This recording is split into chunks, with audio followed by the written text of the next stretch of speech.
অনেকে বলে ইয়াজিদ খুব ভালো মানুষ ছিলেন, ইয়াজিদ আল্লাহওয়ালা ছিলেন, তাহাজ্জুদ গুজার ছিলেন, ইয়াজিদ 5 ওয়াক্ত নামাজ পড়তো, কোরআন পড়তো, কোরআন হাফেজ ছিলেন। আমি তাদেরকে বলতে চাই, হযরতে ইমামে হুসাইন ইয়াজিদকে মেনে নেয়নি, ইয়াজিদের কাছে মাথা নত করেননি। ইয়াজিদ ছিল, তার আশা ছিল গদির আশা, চেয়ারের আশা, ক্ষমতার আশা, ধনসম্পদের আশা, অট্টালিকার আশা, স্বার্থপর, মিথ্যুক। ইয়াজিদ মুনাফিক, সে মুনাফিকি করেছে, আহলে বায়াতের সাথে করেছে, ইমাম হুসাইনের সাথে করেছে। আল্লাহর নবীর বংশধর যারা, আহলে বায়াত যারা, খানদান যারা, রক্তের সম্পর্কের মানুষের সাথে বেঈমানি করেছে। তিনি চাইলে, যখন মুসনাদে ছিল, ইয়াজিদ চাইলে এই আলোচনা করে, ভালো আলোচনা করে সমস্যা সমাধান করতে পারত, কিন্তু বিনিময়ে ইয়াজিদ ষড়যন্ত্র করে, জনগণকে না জানিয়ে ইচ্ছা মতো মত দিয়ে মুসলিম বিল আকিলকে শহীদ করিয়েছে, ইব্রাহিমকে শহীদ করিয়েছে, মুহাম্মদকে শহীদ করিয়েছে। মুসলিম বিল আকিলকে শহীদ করার পরে ছোট্ট ছোট্ট বাচ্চা ছিল মুসলিম বিল আকিলে। হযরতে ইব্রাহিম 8 বছর কি 9 বছর বয়স, হযরতে মুহাম্মদ ছিলেন ছোট্ট ছোট্ট বাচ্চাদেরকে, তাদেরকে বরদান জিসম থেকে আলাদা করে ফরাত নদীর দিকে তাদের দেহকে ফরাত নদীতে ফেলে দিয়েছে। শুধু কি তাই, মাথার উপর নিয়ে ইয়াজিদের রাজ দরবারে নিয়ে যাওয়া হয়েছে। প্রথমে উবাইদুল্লাহ বিন জিয়াদের কাছে নিয়ে যায়, ওখান থেকে অবশেষে অনেক লম্বা ওয়াকিয়া। ওখানে একজন সাহাবী ছিলেন, তিনি যখন জানতে পারলেন, উবাইদুল্লাহ তখন হুকুম দিয়েছিলেন যে মুসলিম বিল আকিলকে তার বরদানের কথা ইয়াজিদ বলেছিল, তার সন্তানের কথা বলেনি, এটা বলেছিল উবাইদুল্লাহ বিন জিয়াদ। হুকুম দিয়েছিল যারা মুসলিম বিল আকিলের সন্তানকে ইব্রাহিম এবং মুহাম্মদকে শহীদ করেছিল, বরদানটা জিসম থেকে আলাদা করেছিল যিনি, তার কান, তার নাক কেটে নেওয়া হয়েছিল। ফরাত নদীর তীরেতে অবশেষে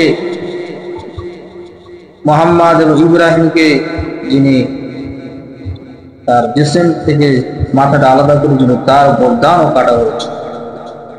ফরাত নদীতে যখন ফেলে দেওয়া হয়, ফরাত নদীর ঢেউ এমন ধাক্কা দিল, আবার তাকে ফরাত নদীর তীরে তাকে ঝাপটা মেরে পাঠিয়ে দেয়। আবারও তাকে ফের নদীতে ফেলে দেওয়া হয়। ফেলে দেওয়ার পরে আবার ওই নদী থেকে, ফরাত নদী তাকে ঢেউ, তাকে ঝাটকা দিয়ে আবার ডোঙায় তুলে দেয়। বারংবার যখন তাকে নদীতে ফেলে দেওয়া হয়েছিল, ততবারই তাকে এই সাগর, দরিয়া, এই ফরাত নদী তাকে গ্রহণ করে, কি অত্যাচার করেছে। হুসাইন রাদিয়াল্লাহু তাআলা যেহেতু ইয়াজিদের কাছে মাথা নত করেনি, বিক্রি হয়ে যায়নি, ইয়াজিদকে যেমন মানেননি, আমরাও ইয়াজিদকে মানি। তোমরা মানতে পারো, তোমাদের কাছে ইয়াজিদ ভালো হতে পারে, ইমামে হুসাইনের কাছে ভালো ছিল না ইয়াজিদ, আমাদের কাছেও ভালো। ইমাম হুসাইন যদি ভালোবাসতেন, হুসাইন সাপোর্ট করতেন, এবং হুসাইন যদি মেনে নিতেন, তাহলে আমরাও ইমামে হুসাইনের সাথে সাথে আমরাও ইয়াজিদকে মেনে নিতাম। লজ্জা করেন, প্রশংসা করবে, গুণগান গাইবে, আল্লাহর গুণগান গাইবে, রসুলের গুণগান গাইবে, ইমাম হুসাইনের, ইমাম হাসান, আহলে বায়াতদের, তাদের প্রশংসা করবে। ইয়াজিদের প্রশংসা করুনি, সময় আছে, ব্রেন আছে, বুদ্ধি আছে, আকল আছে, চিন্তা করো। ওয়ালাকাদ যারা'না লিজাহান্নামা কাসীরাম লাহুম কুলুবুন লা ইয়াফকাহুনা বিহা ওয়া লাহুম আ'য়ুনুন লা ইবসিরুনা বিহা ولهم آذان لا يسمعون بها আছে, চোখ আছে, আকল আছে, ব্রেন বুদ্ধি আছে, সেই চিন্তা করে আল্লাহ বুদ্ধি দিয়েছে, সোচ দিয়েছে। ভাবুন, চিন্তা করুন, পড়াশোনা করুন, এলেমটাকে আরো সুন্দর করে গুছিয়ে মডিফাই ইসলামের আলোতে মডিফাই আরো শিখুন, জানুন, করুন, আসুন, পড়াশোনা উস্তাদের কাছে, আলেম ওলামাদের কাছে, হাক্কানি ওলামায়ের কাছে বসে কোরআনটাকে রিসার্চ করে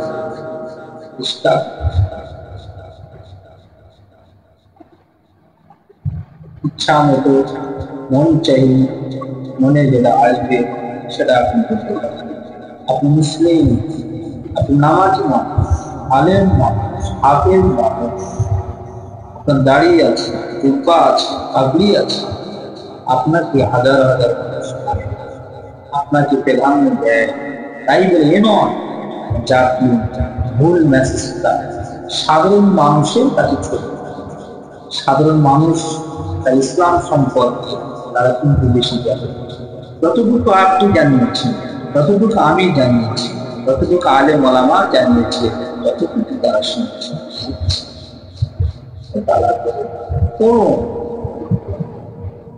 তারপর আপনি জাতির কাছে, মানুষের কাছে ভালো জিনিসটা করুন, সত্যটা করুন, তুলে ধরুন, মিথ্যাটাকে মিথ্যা প্রতিকারে ঘুরে দেখার বিষয়।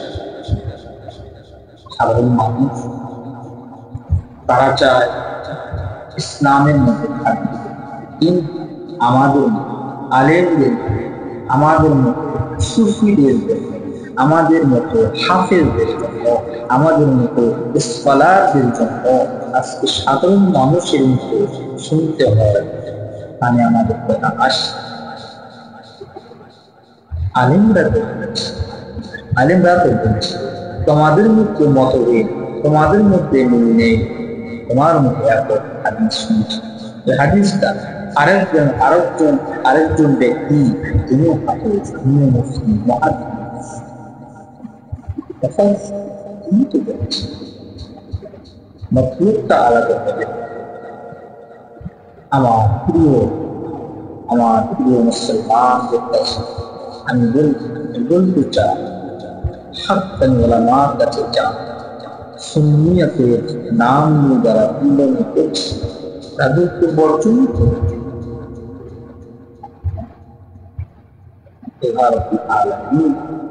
সব কিছু কোরআন পাকে বলেছে, আল্লাহ নবী হাদিস পাকে বলেছে। সেই হাদিসটা আমাদেরকে খুঁজতে হবে, জানতে হবে।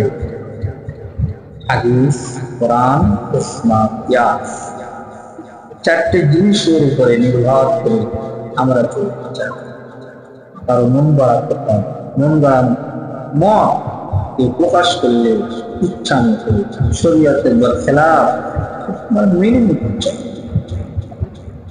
আল্লাহ পাক আমাদের প্রত্যেককে বলা তৌফিক দান করে। আল্লাহুম্মা আমিন।